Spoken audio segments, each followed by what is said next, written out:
నేను రాజమండ్రి నుంచి వచ్చాను. తమ్ముడికి జాబ్ రావాలని చెప్పి 7 వారాలు స్టార్ట్ చేశాము. ఇది 2వ వారం. నా పేరు గంగా జానకి. నేను మా తమ్ముడు 7 వారాలు మొక్కుకొని ఇది 2వ వారము. ఈ వెంకటేశ్వర స్వామి చాలా మహిమగల స్వామి.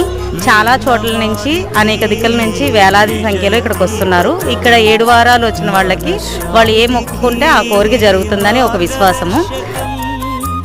అన్ని విధముల అభయకారకం సిరులకు సిద్ధికి శ్రీముఖం వాడపల్లి వెంకటేశ చరితం కోనసీమ గోవిందుని కథామృతం ఇది కోనసీమ గోవిందుని కథామృతం.